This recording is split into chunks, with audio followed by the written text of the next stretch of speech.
Broadcasting from the KMF Collective Studio, it's time for the Keep Moving Forward podcast. Join us every week as we dive into the stories of remarkable current and former athletes that have transitioned into the real world. Now here's your host, Katie Galley.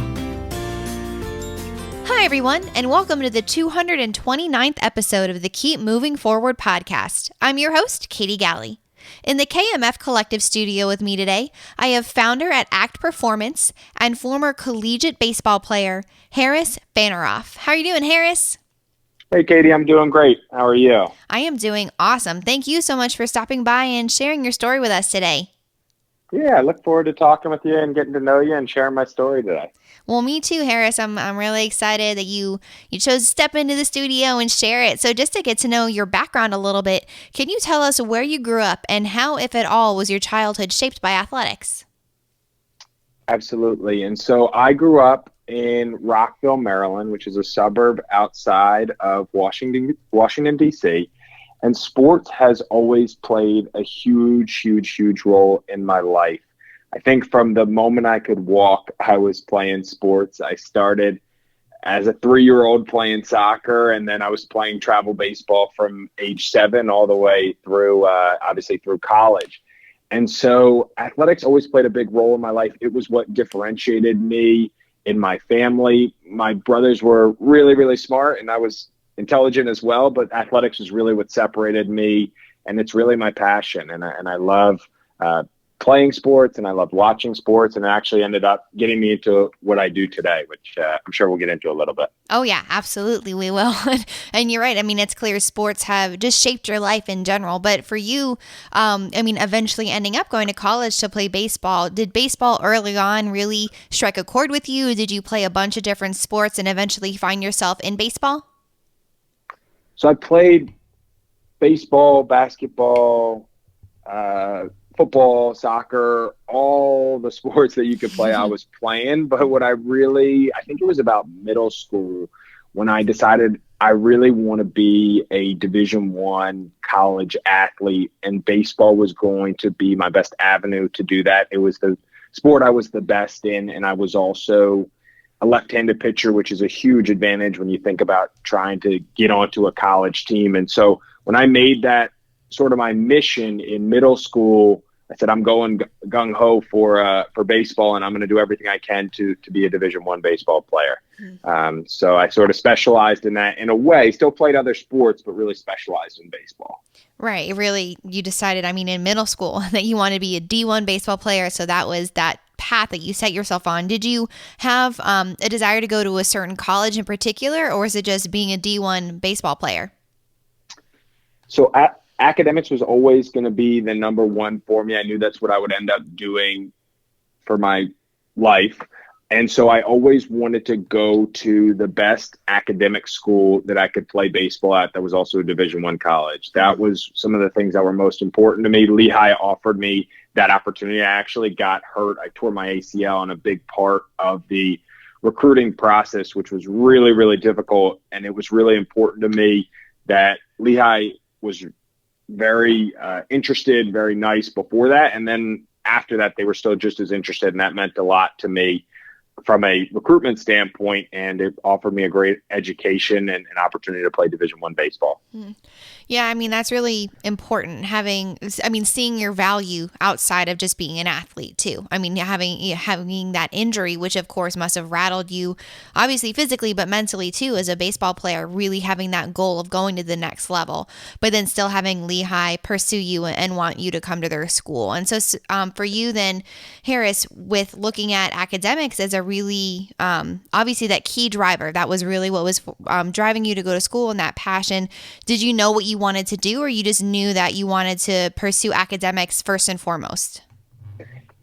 So I really didn't know what I wanted to do at all. I had an idea that I wanted to be in business. Mm-hmm. I just thought that would be an interesting profession for me. I was always interested, kind of growing up, in entrepreneurial activities, and business was of interest for me. And so I went and got a relatively general finance business degree at Lehigh. I thought that would set me up the most for success, but I really did not know at all what I wanted to do when I was in college or going into college. And now I can tell you, I really don't use that finance degree for the work that I do now. It's more psychology type work, but I don't think it was the wrong move at all. It taught me a lot of good business skills that I learned at Lehigh. Right. I mean, it's being able to utilize everything that you learned for what you do now. And I mean, you're right. I can't imagine having a finance degree is a bad thing. You learned clearly a lot about business. And so looking back, Harris, you said you were entrepreneurial. And I think, being an athlete and being an entrepreneur are in many ways linked. Just the mindset, the mentality, everything that goes along with it. But do you have any recollection of maybe being little and starting a business yourself, or just having any idea of at some point in your life you would want to start your own business? Any indication of that?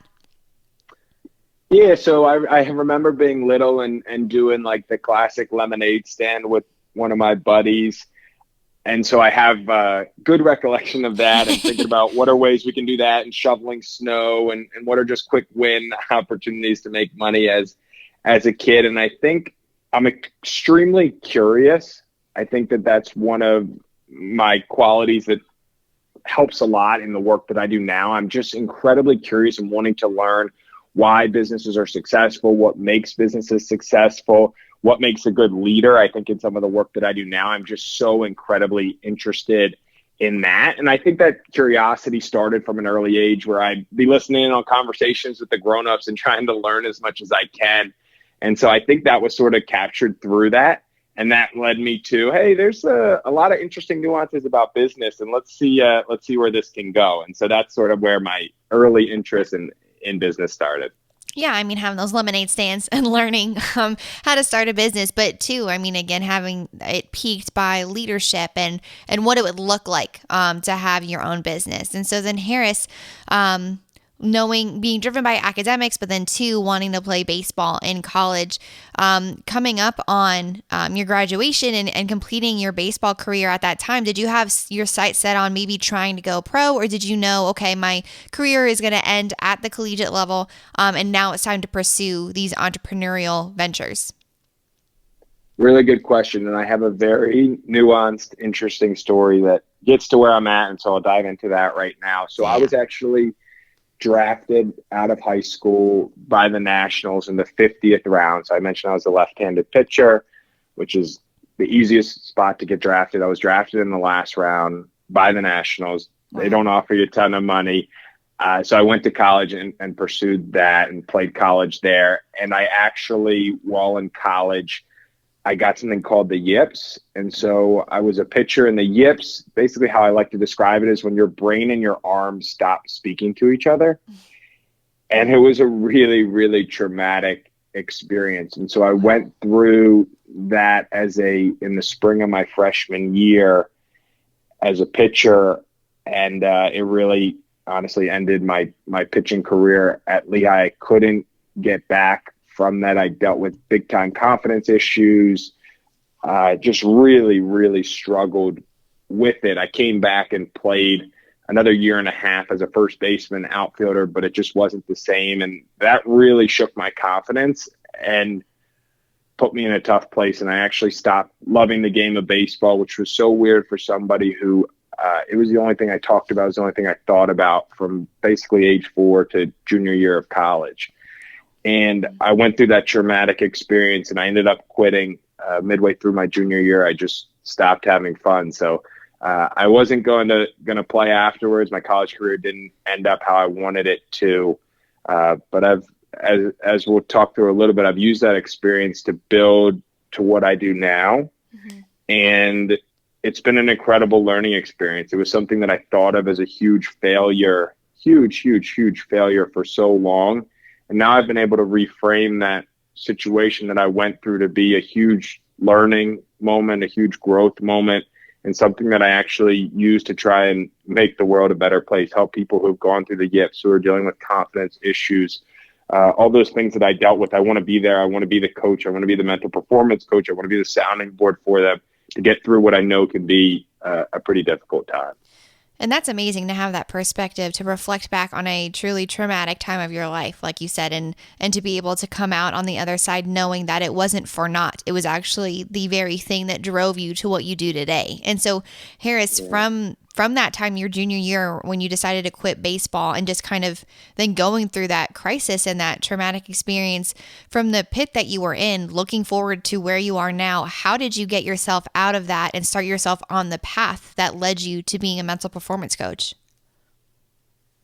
So I was really lucky to have a great support system in family and friends that lifted me up from what could have been a really, really dark time. My whole life had been surrounded by baseball, and then I stopped playing baseball, and I really struggled with identity issues and who I was. I'd always described myself to everybody as a baseball player. Now it's like, all right, well, you're no longer a baseball player. Who are you? Yeah. And so I was lucky to have such a good support system to help me work through that, to talk through that. And I'm always going to be grateful for that. I had a coach who I actually just met one time in Florida, and he would serve as my sounding board, and I'd bounce things off to him, and I'd shoot him a text. And like, I was really struggling with some things that he and many other of my friends helped me work through. So I'll always be grateful for that. And so how I got from there to what I do now was a little bit of a roundabout way. And so out of college, I thought I wanted to work in New York City. That's where everybody else from my college was getting jobs. I didn't get a job there. I actually ended up getting a job in DC working for a higher education consulting company. Actually, as a funny story, I spent a lot of time at physical therapy. So I've had 5 knee surgeries, and I really got to know my physical therapist and the people at the office really, really well. And I was talking with the lady at the front desk, and she was like, "What are you going to do after college?" I'm like, I'm not really sure. I'm trying to find a job in New York, maybe DC. And she's like, "Oh, my daughter works at this company. She travels around all over the country, makes a lot of money, and she loves it. You should check it out." And so I just kind of went out on a limb, applied there, ended up working there for what I thought was going to be 6 months to a year. Ended up working there for 5.5 years. Wow. Turned out to be a great opportunity for me. And yet I knew that there was something more out there for me. I knew that higher education consulting wasn't exactly my passion. I'm an incredibly passionate person. They would always call me Max Energy Harry on the baseball team. Everything that I do, I bring max energy to. And so I knew that there was more out there for me. And so I started having conversations with anybody in my network that I could. Anybody connected to my network. Hey, I want to figure out what you do. I just want to learn. I just want to take in information and think maybe that could be something for me. And so I got connected with an individual that connected us as well, named Brian Levinson, who's a mental performance executive coach. And he was going through a program, a leadership coaching program at Georgetown University. And he had to take on a client as part of that program. And he's a friend of my cousin. And so we had lunch, and we really hit it off. And it's crazy to say that I didn't know about sports psychology, because I would have been the perfect candidate for sports psychology. I graduated high school in 2010. I graduated college in 2014. It wasn't as big of a thing then as I feel like it is now. So I didn't really know about it. And so we went through 10 coaching sessions, and it was a life-changing experience for me. Mm-hmm. And so all of those things that I just mentioned about identity issues and thinking about my college career as a huge failure, I was able to unpack and work through and reframe in my mind that was life-changing for me. And I said, I want to do this for other people. And I went and got certified myself as a leadership coach. Wow. And so, I mean, having that incredible experience, and really that is life-changing, it's life-altering to be able to reframe the way you look at, I mean, to date, one of the most traumatic things you had ever gone through. I mean, struggling through an identity crisis of, I've only ever been a baseball player, so how am I possibly going to get out on the other side of it? But then taking a step forward and saying, this helped me so much that I'm going to become this, and I'm going to help people on the other side. And so from there, did you know, okay, this is what I'm going to do for the rest of my life. I'm going to start my own business and did you just go full steam ahead right after that? So I did, with a caveat of I definitely got reassurance from other people before going at it. And I probably had some crazy, wild ideas of what I was going to do. And it took a lot of smart conversations with my fiance now, with my parents, with my family, with my friends, talk through how I could turn this into a career, a business that made sense for me. But yeah, I mean, I went through that experience I just said, I want to do this for other people. I want to reframe possibilities for people. I want to change lives. This changed my life, and I want to go change somebody's life. I feel like I was put on this earth to do this type of work, and I really do believe that, and I love that I found that. And it wasn't easy. Yes, I'm lucky to have found something that I'm so passionate about at 28 years of age, but I had 50, 100 plus conversations with individuals figuring it out. And it was really just experiencing what it was like to be coached. And now I just love getting the opportunity to do that for other people. Absolutely. And so Harris, now, is this something, being the founder of Act Performance, is that what it culminated into? Did you initially just start off kind of consulting and doing it on the side, and then eventually developed into Act Performance? Yeah, absolutely. And so once I graduated from the program, I tried to figure out, hey, what's my niche going to be in the coaching world? There's a lot of coaches out there. I was the youngest person in my coaching program by 12 plus years. So I thought, hey, my niche might be that I'm a young coach. Mm-hmm. And so I tried to figure out what do I want to do with this coaching knowledge that I've gained. And so I started my LLC, Act Performance, accredited coaching and training. I do, as I mentioned, mental performance coaching. I also do some baseball training. I'm incredibly passionate about positive baseball coaching, positive reinforcement. I love that. I dive into that when I do it on the baseball side. But really what I'm most passionate about is the mental performance coaching. And so I take a leadership coaching lens of asking really good questions, listening intently, and not using judgment with my clients, and being that objective third party where they bounce ideas off of in Act Performance. And so I'm the owner of my own coaching shop. I work with two major groups of people. The first is high school, college, and professional athletes. So I love doing the mental performance aspect of sports. And then the other is emerging leaders inside organizations. So people that are in their 20s or 30s that have been put into leadership positions that are helping to navigate and move through the world. And so that is, Act Performance is actually my side hustle. So I do the coaching on nights and weekends. And then my full-time job is I'm the director of client relationships at Otto Kroger Associates, or OKA, which is a organizational development, leadership development, emotional intelligence organization. And I love what I get to do 9 to 5. I work with coaches all the time. I work with consultants, and we talk about resilience. We talk about change. We talk about emotional intelligence, personality type, all those things that I love and I'm passionate about. So I'm grateful that my side hustle and my full-time gig align really nicely. Yeah, that is amazing. You're on that same mission. You get to do in your 9 to 5 a very similar path that you get to take with your side hustle, and getting to help people just in different capacities, in different ways then, but all aligned with that same internal mission that you're on. Exactly. It's all to change lives. I feel like I can do that in a variety of different ways, whether that's certifying someone in an emotional intelligence tool that they then get to bring into their organization and change lives in their organization, or if it's working with that high school athlete who really struggles with confidence issues during games, or they have the yips, or whatever it is, the major thing that they're working through. I love getting the opportunity to do both of those different areas. Absolutely. I love that. I mean, getting to really align those passions in literally everything that you do. And so Harris, now, of course, reflecting on your own journey and what you've overcome and the struggles you face, but leading you to where you are now, too, with all of the different athletes and just individuals that you get to work with, is there somebody's story that really resonates with you, stands out to you, maybe serves as a reminder as to why you keep doing what you're doing? It's a really good question. And there's many different stories. I could go to the former employee that I used to work with that all he wanted to do was go to law school, but didn't have the courage to think that he could do it. And we spent 12 different sessions talking about why he was good enough to go to law school. Or an individual that I'm working with that's in a high up leadership position that's dealing with a really difficult boss that just couldn't sleep at night because they had such a difficult situation with their boss. Or it's the high school athlete right now who's trying to navigate getting recruited to play Division I college baseball, but their season got canceled and this was their big season to work on, and navigating how difficult that can be, and being that sounding board and being that coach for that person. So all of those stories stick out to me as reasons why I do what I do.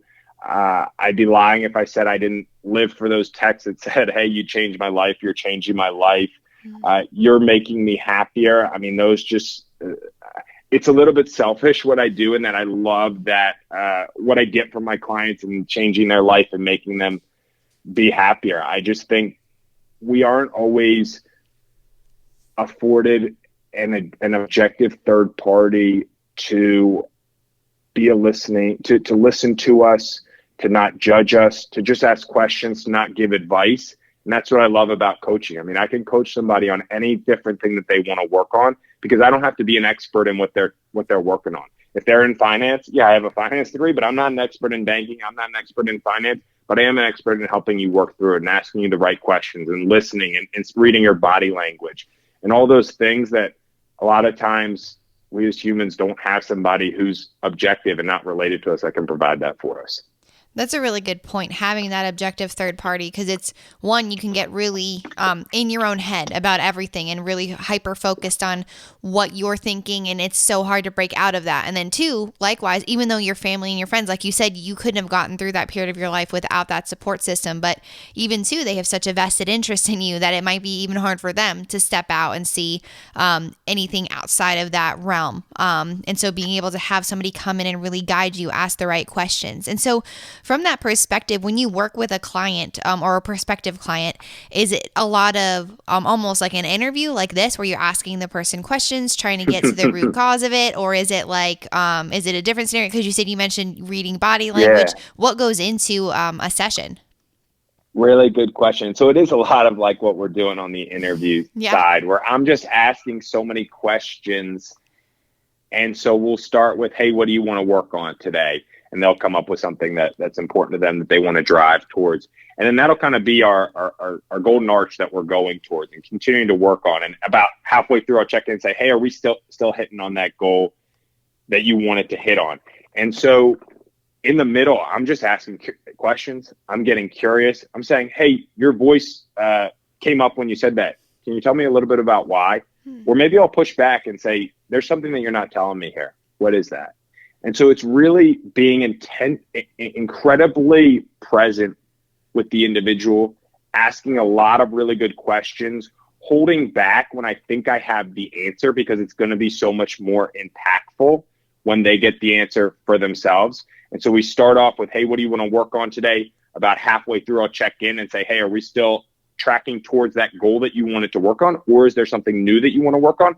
And then at the end, I end every session the same. "Hey, what did you learn today? What did you learn about yourself? And then what are you going to commit to doing between now and next time we talk about it?" Awesome. "And then how are you going to hold yourself accountable?" And so I want to make sure that between each session, you are committing to something and working on something. And what is your action to hold yourself accountable for it? Yeah, that's really, that is really interesting. And I mean, too, I guess there's so much you can read by body language or by somebody's voice inflection. And so you have to be super aware of just, I guess, not people watching, but just aware of people and how you build those relationships and be able to read into those. So was that something you learned in your course, or was it just something it kind of as far as I guess too, just life experiences? How did you kind of develop those the ability? Definitely something that is a little bit innate. I've always been a caring, passionate, feeling type person. Always pretty aware and interested in emotions, which is not something that's typical for a 6'2", 200-pound guy, but always has been something that I've always been interested in, and something that I learned in the class, which is level 3 listening, which is listening in the sense of what's beyond the meaning behind what they're saying. What does their body language look like? What does their tone of voice sound like? All those different aspects about how they're saying what they're saying versus just the words that are coming out of their mouth. And so a big thing that we learn is level 3 listening and what that looks like. And that's something that I try to bring into every coaching conversation that I have. Yeah. I like that. It's what's beyond the meaning. So it's just beyond the question that you're asking. It's then also their nonverbal cues. They're things that they're giving off. And here is, so you touched on something very, just I guess that a relevant topic right now, bringing up athletes that specifically looking forward. I mean, they might not even have a fall season this year. And this is just something I've been personally thinking about, because I cannot fathom the idea that if I'm a collegiate athlete or a high school athlete and it's my last season, my last year to be able to do this, and I can't because my season is over. It's been decided. So one, do you get to, or have you been working with a lot of seniors in both college and high school in that transitional period of maybe they don't have a fall season? And then two, just kind of your insights on how to navigate that, how an athlete might start to, because you must have an incredibly unique perspective, because you, though, didn't go through this, this exact scenario, going through something so traumatic as having your baseball season end prematurely far before you were ready for it to. It's a very similar emotion, feeling. So I was just curious if you've worked with athletes and just your take on it. It's a great question. I have been working on it with a bunch of athletes right now, and it's really hard. Yeah. I mean, there's no sidestepping around this. If you are about to miss your last football season, whether that's high school or college, or about to miss your last soccer season or whatever the sport is, it is really hard. And I think we have a tendency to say hard emotion, let's run away from it. Let's just pretend everything's okay. And I would say that's not the way to do things. Yeah. You have the right to be upset with what's going on, and you have the right to be upset that this happened to you. And we don't need to run to an answer immediately. But how many people right now have somebody that just will sit and listen and not tell them that everything's going to be okay, but really just listen to how they're feeling? What's tough about missing your last season? What do you feel like you missed? Because there might be a story that you're telling yourself in your head about why it was so bad that you missed your last season, that, hey, maybe you accomplished in your first 3 years, you accomplished last year. And I just think that a lot of times we tend to run towards solutions and saying, it's okay. You had a good last 3 seasons. But what I want to do and what I do is I get curious. I ask questions. What's difficult about this for you? I mean, and that answer is going to be different for every person that answers it.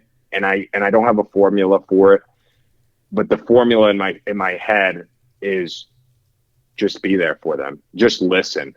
Just take it in. Be with them. Be with their anger. And I know I said I didn't have a formula, and that's not a formula. That's just the way that I show up to those conversations, is being there for them and asking questions and telling them it's okay to be angry. But what are you doing with that anger? What are you doing with that sadness?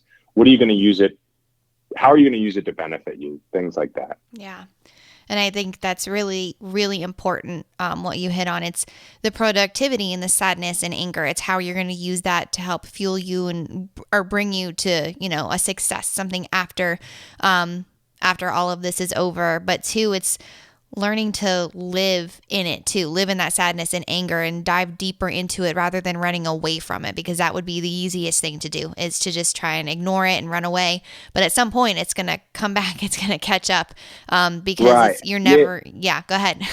Yeah, exactly. No, I would just say that, name the emotion, claim the emotion, and then tame the emotion. That's something that we talk a lot about in the EQI, the emotional intelligence work that we do. And a lot of times we don't know what we're feeling. Are we feeling anger? Are we feeling sadness? Are we feeling frustration? Like, if we can just name it, that can sometimes be such a big burden off our shoulders. Give us an opportunity to say, here's what I'm feeling, and here's something that I can do about it. I just wanted to mention that because I feel like it's something that I'm bringing into a lot of different conversations, because people are feeling different things. Yeah. Not everybody's feeling sadness. Not everybody's feeling frustration.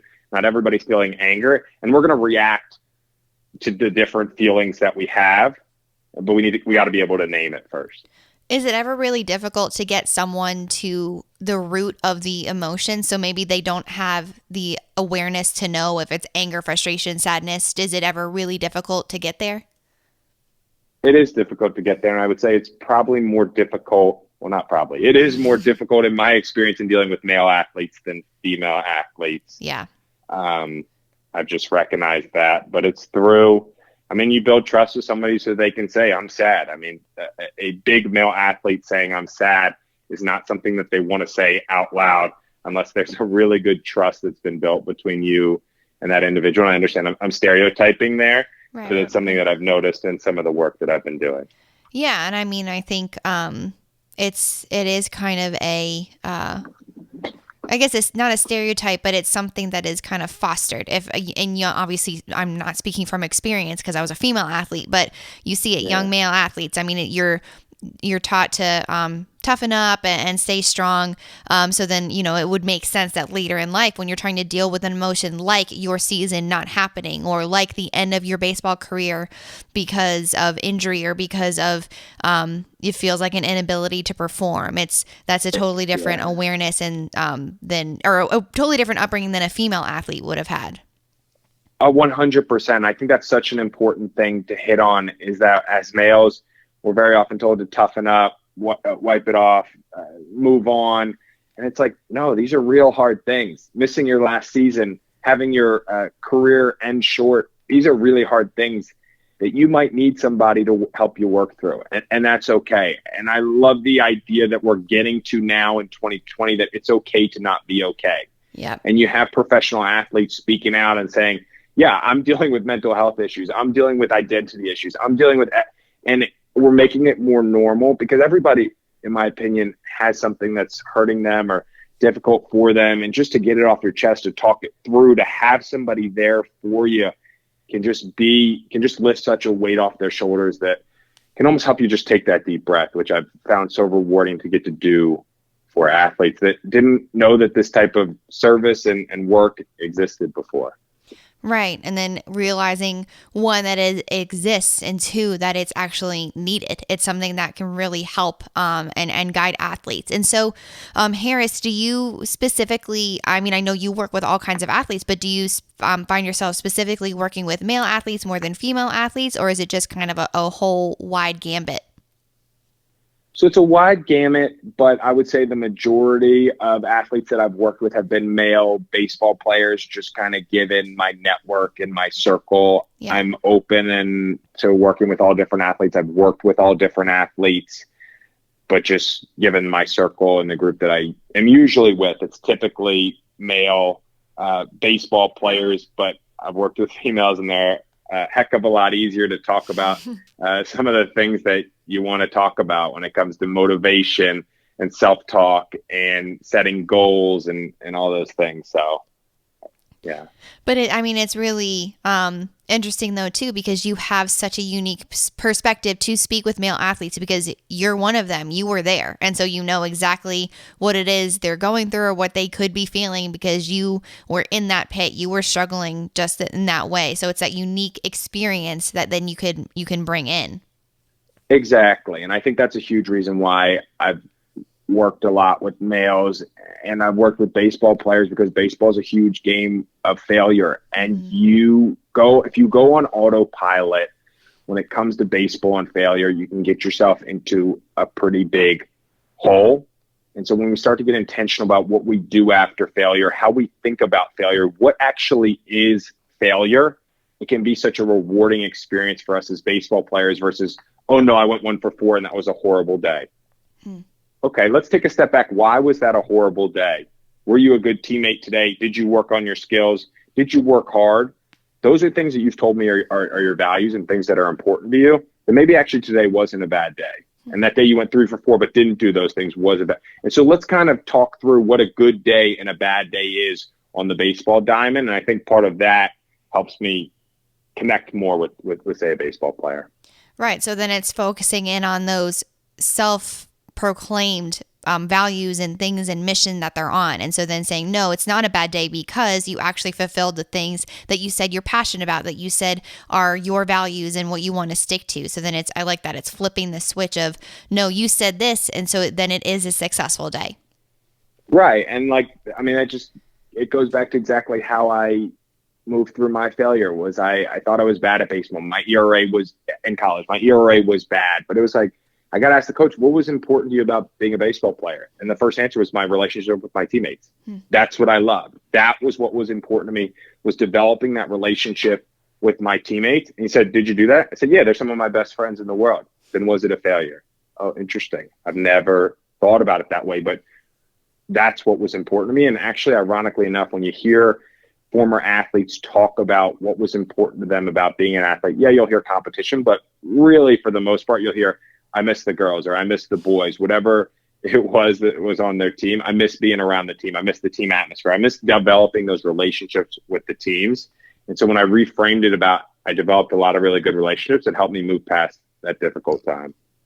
Yeah, absolutely. I mean, I love that. It's really reflecting in on and honing in on what was actually important. And of course, the sport is important and loving it and loving to play, but then it's those key aspects to make sure you really focus in on. And so now, Harris, looking forward with ACT Performance and then too, everything you're doing with OKA, what's on the horizon? What is your goal with ACT Performance? Do you intend to maybe make it a full-time job one day? What's just on the horizon?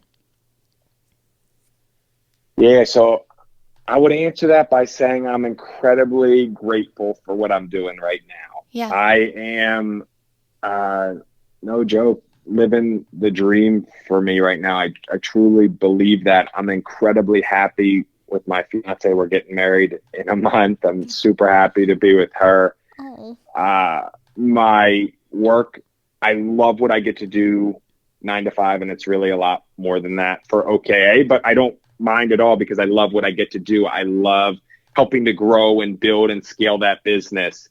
I work with some amazing people there, and my side hustle is doing exactly what I want for it. It's the right amount of hours for me. It's not too much. So I can still spend time with friends and family, and obviously my fiance. And so I'm really grateful to be where I am. I have big dreams to change the world.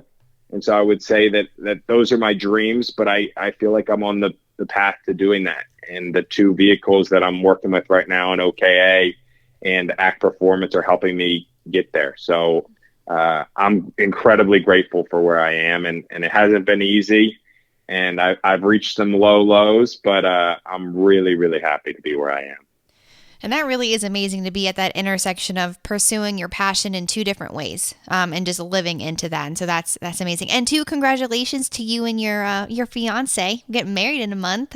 Thank you. Yeah, we're incredibly excited. It has not been easy trying to figure out a COVID wedding.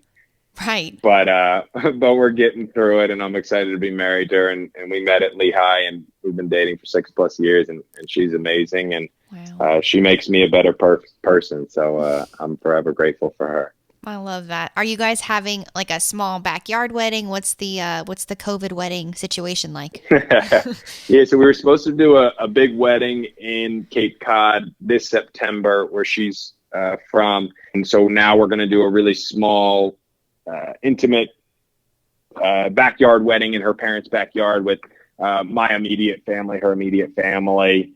And yeah, we're pumped just to be married. And then next year, hopefully when this whole thing ends and we can get people together, we'll have a big celebration for what we were planning for this year. So we're excited about it. Yeah, there you go. Get the wedding in, and that's really sweet. I love that. Having the backyard COVID weddings have been cute, scrolling through Instagram, seeing people have those. But then too, knowing that of course this isn't forever. And so being able to celebrate with everybody in a year's time, that'll be really, really nice. Yeah. And I'm a super optimistic person, sometimes overly optimistic, but we get 2 weddings. So there you go. That's a win, 2 weddings there. But, absolutely. I'm ready for this COVID to end. That's for sure. Yes. Yep. Same. Well, Harris, looking back, I mean, you've accomplished so much and overcoming such an incredibly traumatic thing in your life, and being able to not only overcome it, but utilize that as a jumping off platform to create something so amazing in ACT Performance. And then too, with what you get to do every day in your full-time job, and looking forward, knowing, of course, you're going to accomplish everything you set your mind to. I just have one final question that I ask all of my interviewees. What do you want to be remembered for? I love that question. Thanks. I want to be remembered for living my life to its fullest potential and impacting everybody that I touch in a positive way. Thank thank you all for tuning in. I hope you enjoyed today's episode.